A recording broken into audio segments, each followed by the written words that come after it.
Welcome to Learning English, a daily 30-minute program from the Voice of America. I'm Dan Friedel.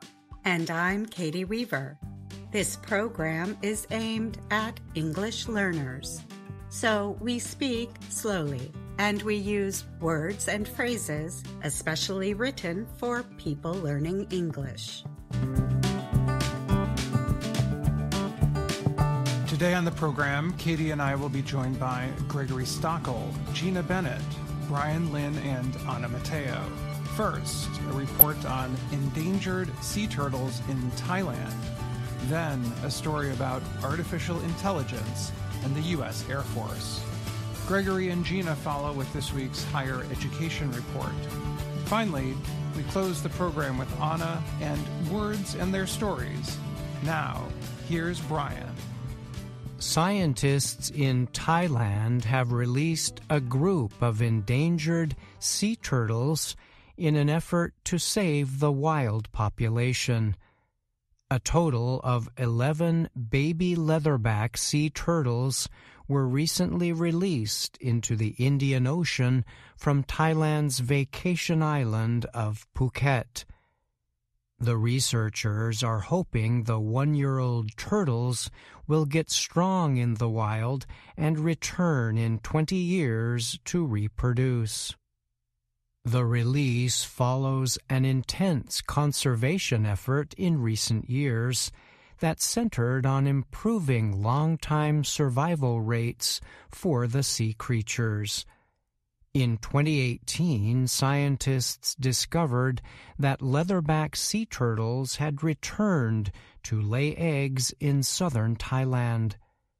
Some stronger members of that group successfully entered the ocean, but others died after hatching. So a program was launched to help the weak baby leatherbacks grow, said Pinsak Suraswati. He is the Director General of Thailand's Department of Marine and Coastal Resources. Thailand is one of 5 countries, including Sri Lanka and Canada, that has been able to keep leatherback turtles in good health through their first year. Usually, a leatherback will lay eggs after 20 to 25 years. The baby sea turtles, released last month, have satellite devices attached to them to follow their progress. The release was part of an international effort by the nonprofit conservation organization Upwell Turtles.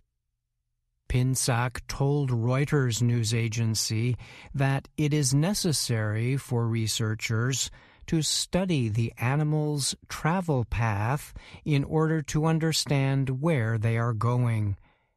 This helps the group know which measures to launch to protect the turtles' hatching process. Leatherback sea turtles are believed to have developed more than 150 million years ago. But the animals are now extremely endangered in the Pacific area. The World Wildlife Fund estimates the current population in the Pacific to be fewer than 2,300 adult females.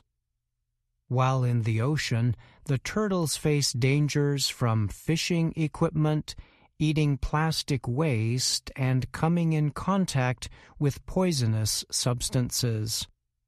I'm happy to know whether our effort in nurturing the leatherback sea turtles for a year proves fruitful or not, said Harun Konghae.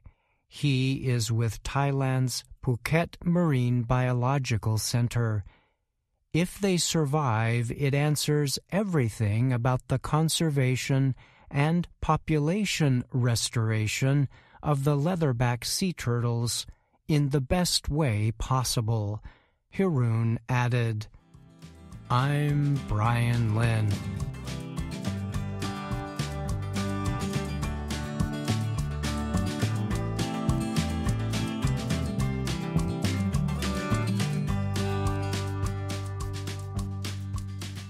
Two American Air Force fighter airplanes recently flew into the sky above California. The military planes were taking part in training, practicing a wartime maneuver called a dogfight. One of the planes had a human pilot inside, the other did not. It was operated by artificial intelligence, or AI, software. A human was in the airplane's other seat. The Air Force was demonstrating how far its AI piloting technology has come. The United States is competing to stay ahead of China on AI and its use in weapon systems. The focus on AI has led to public concern. People worry that future wars will be fought by machines that choose and strike targets without direct human intervention. The U.S. has said it would never send a pilotless fighter plane into war because of concerns that civilians could be harmed mistakenly, but it is unclear if other countries have the same policy. So the U.S. is working on AI piloting technology just in case. Admiral Christopher Grady is vice chairman of the Joint Chiefs of Staff, the top U.S. military leadership group. When speaking about the use of AI in war, he said, "China's working on it as hard as we are." Here is a look at the U.S. history of machine learning and AI in the military. The military started putting computers in control of some systems in the 1960s and 1970s. The Aegis missile defense system was programmed by humans. They gave the system a set of if-then commands because the computer could detect incoming missiles faster than humans. The system could not learn. It could only carry out the rules. So it was not AI as we understand it today, said Christopher Berardi, an Air Force lieutenant colonel who is working with the Massachusetts Institute of Technology, MIT, on AI development. AI took a step forward in 2012 when faster computer processors started to analyze information and write rules. Computer experts call that period the Big Bang for AI.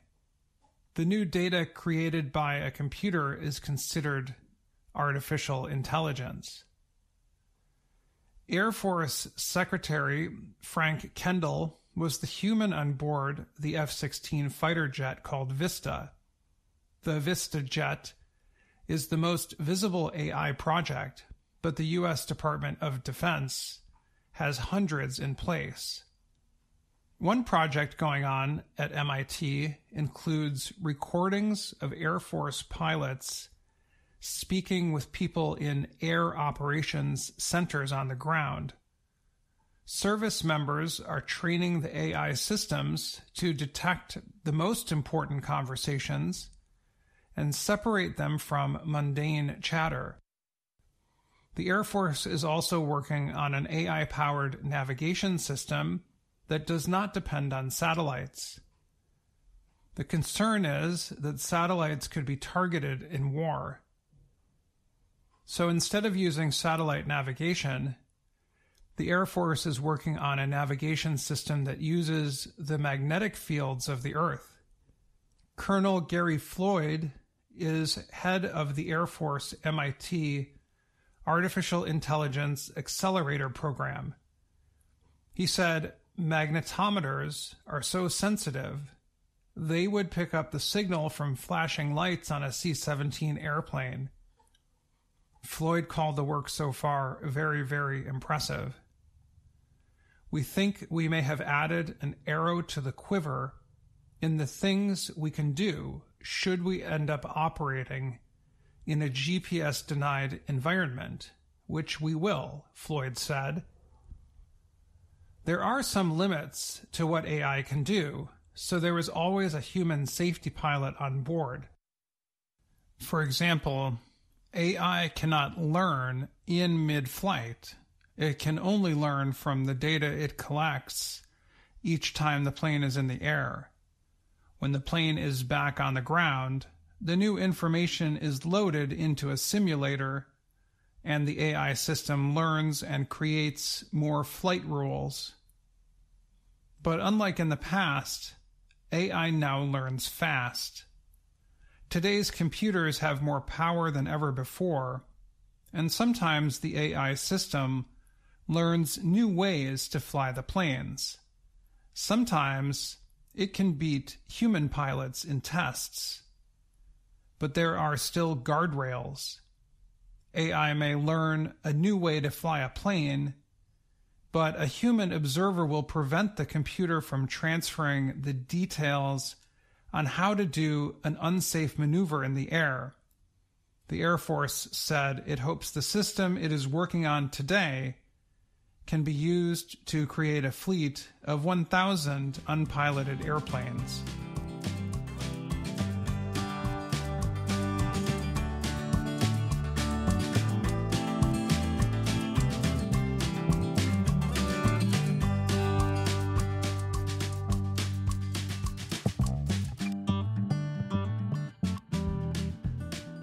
How long student protests over the war in Gaza can continue is in question with the removal of encampments, graduations, and summer break. The student protests came after the Israeli offensive in the Palestinian territory of Gaza.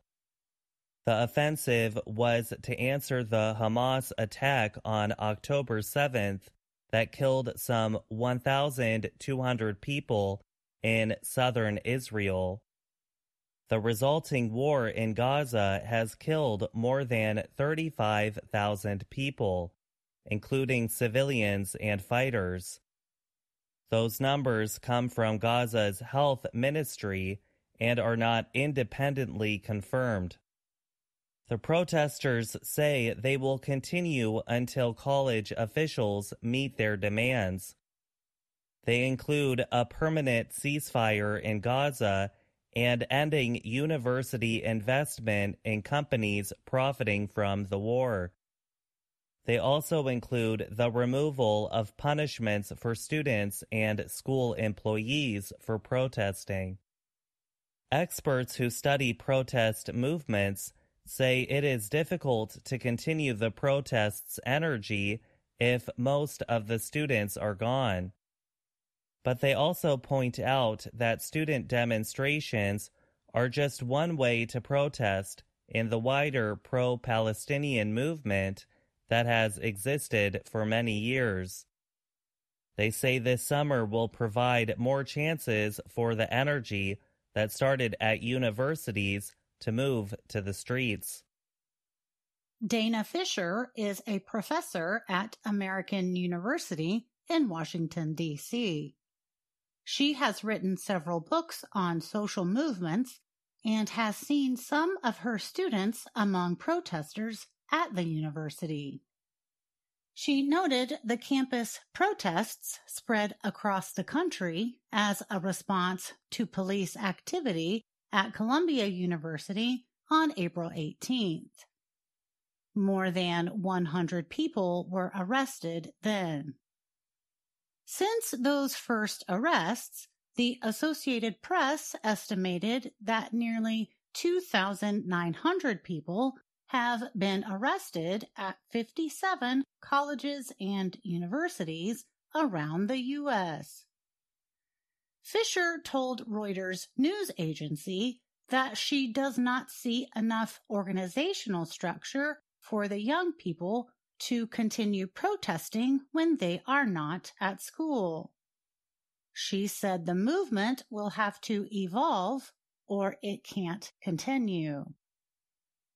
In Denver, Colorado, police on April 26 arrested 45 people at an encampment protest at the Auraria campus used by the University of Colorado Denver, Metropolitan State University, and the Community College of Denver. On May 8th, the students returned for a sit-in inside the Aerospace and Engineering Sciences building. The building was developed in part with a $1 million gift from arms manufacturer Lockheed Martin. Steph, who chose to not give her last name due to fear of punishment, is a 21-year-old student on the Aurora campus. She said, "We're keeping our protests up and our encampment going until our demands are met, however long that takes." She added, "We'll be here through summer break and into next fall if needed." Fisher said the police response to protests has helped create a sense of activism in a new generation of students. She thinks the current campus demonstrations are the beginning of a long, hot summer of protest about many issues. And she thinks the Republican National Convention in July and the Democratic National Convention in August will become targets for large protests. Fisher said the current police response has been much more aggressive and repressive than the time of student-led protests against the Vietnam War in the 1960s. And then, in the middle of all that, the presidential election, she added. Michael Heaney teaches politics at the University of Glasgow in Britain. His research and books have dealt with U.S. protest movements. Heaney said the campus protests are just one method in the wider movement to support Palestinians, an ongoing effort that goes back many years. He pointed to the U.S. civil rights protests that went back 200 years, saying just because one moment of protest ends does not mean the end of a movement. He said pro-Palestinian protests in American cities this summer could grow if Israel's offensive in Gaza continues. And he added that such demonstrations would have been supported by the widespread university activism. Jacob, 22, is one of the student protest organizers on Denver's Aurora campus. He said, "After graduation, it may be a ghost town on this campus, but we'll still be here." He added, "We're not going anywhere." I'm Gregory Stockel. And I'm Gina Bennett.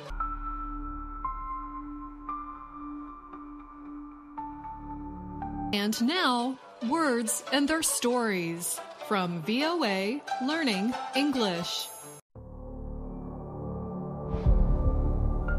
On today's show, we talk about a strategy for winning or for completing a big task. That strategy is called dividing and conquering. With this strategy, you gain an advantage by creating divisions within a group. You might try to turn your enemies against each other. You try to keep control over a group of people by creating problems among them. You could also make a group of people disagree and fight with one another. When you do this, they will likely be too busy fighting each other to think about fighting you. For example, the police detectives tried to divide and conquer warring drug dealers. The drug dealers were so busy fighting each other, they made mistakes and got arrested by police. However, you must be careful when trying to divide and conquer.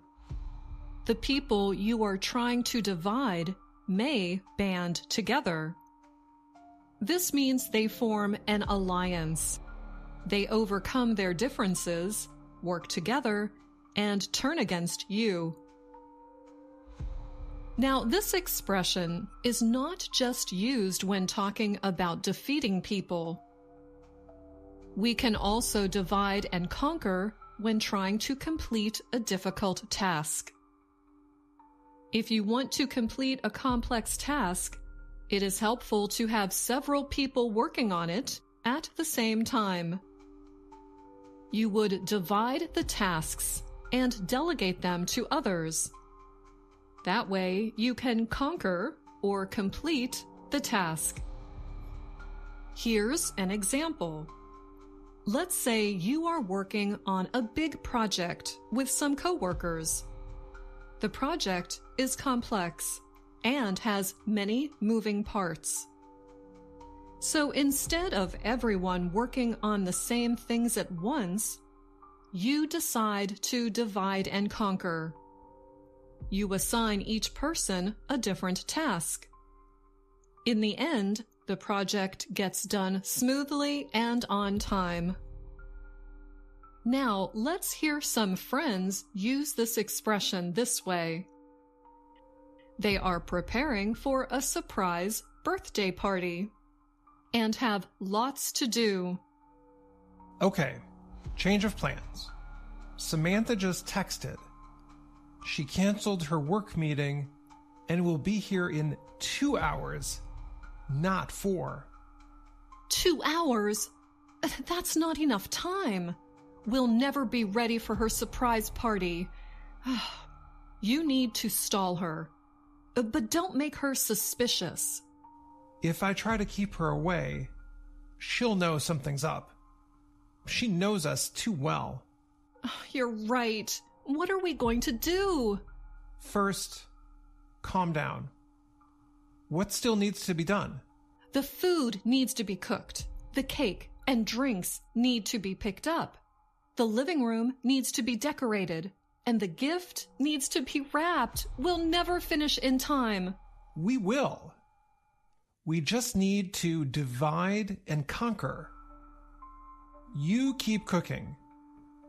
I'll text Claudia and ask her to pick up the cake on the way over.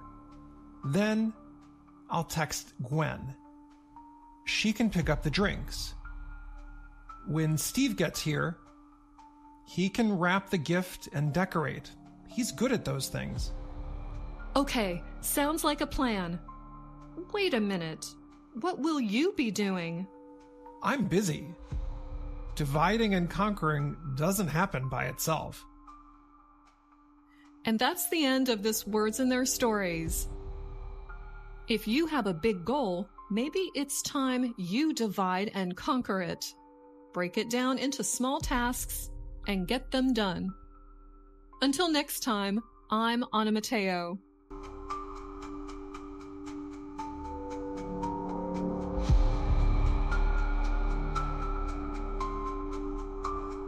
I'm Dan Friedel, and you're listening to the Learning English podcast.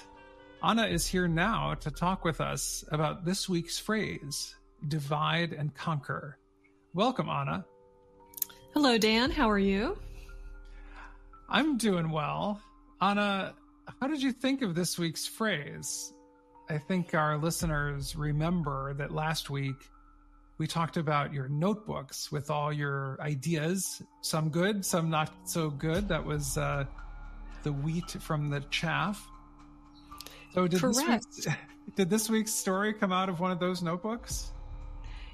Well, for any new listeners, yes, we talked about my many notebooks, and one is just for ideas.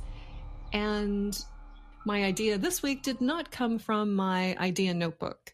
It came from a situation with my family. I have many brothers and sisters, and we ran into a situation where we all needed to do different tasks to accomplish something. And I thought, we're going to take care of this task by dividing and conquering. And so I thought I would write a Words in Their Story about it. Well, that seems like a good reason to divide and conquer if you have to get a lot of things done quickly. How did it turn out? It turned out fine. Yep, we all worked together on that one goal, but we all did different things. So we definitely divided and conquered. So let's talk about the word divide for a moment. What are some things that the word brings to mind for you? Well, we use the word divide or division in several set word combinations. We call those collocations. In science, we have cell division. In math, we have long division. And for technology, and I guess you would call it sociology, we have something called the digital divide. This means some people have access to technology and its benefits, and others do not.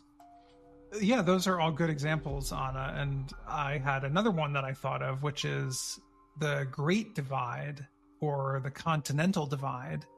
It's a vertical line of mountains that runs all the way from Alaska to South America in this part of the world. So water on one side of the Continental Divide flows into the Pacific Ocean, and water on the other side goes to the Atlantic. And a little piece of trivia, I recently crossed over the divide back in March when I was driving from Ohio to California. So we went from Texas all the way through New Mexico and wound up in Arizona. So we crossed this line. Have you ever done that, Anna? I have driven across country twice, once with a friend and once by myself. And yeah, I stopped at the Continental Divide, and tourists there often like to put one foot on the eastern side and one on the western side of the Continental Divide. It's very, very fun geographically. That's a good image. That's a good image to remember. And our listeners probably can put that in their minds when they're thinking about the United States. So that's Yes. a fun scenic trip for sure. You gave an example in this week's story of a group of friends working together to pull off a big surprise. And the clock was ticking, so one friend suggested they all pick different tasks and do them separately. And then if they all finished on time, the friend who was coming to the party unaware there was going to be a party would get there and the surprise would be ready. It seems like it's a good strategy to divide and conquer. Exactly. With the expression divide and conquer, a group of people are working on the same goal, but they focus on individual parts of that goal to get it done quicker. Now, in the story, we talk about how some people use it to divide people. Maybe a political party tries to divide people. So it can be used in a bad sense. The strategy can be used that way, but I wanted to use some examples of how we use it to accomplish a task, not just to divide people. Yeah, I mean, I think that's like the Napoleonic style of divide and conquer, right? Right. Napoleon, Machiavelli, and those war strategists. Yeah, it definitely is a strategy. So our listeners will hear it. I hope they know how to use it. But it can be used in a good sense, in a good way. Well, talking about dividing and conquer, I think I'm going to tell my softball teammates about it. Like, everybody has to work together, but we can't work on the same thing exactly at the same time. So I think we can have this philosophy of working together even though we're working separately. So I think that might help us get a win. Yes, you need to band together even if you are dividing and conquering. That's right. Like, we need to conquer the other team with the same goal. Correct. Correct. Well, I'll let you know what happens next week, Anna. Thanks again for joining us on the podcast. You're welcome, Dan. Good luck with your softball team. Thanks, Anna. That's all the time we have for today's Learning English podcast. Thanks to all our VOA colleagues for their help on the program. Most importantly, thank you for listening. I'm Katie Weaver. And I'm Dan Friedel.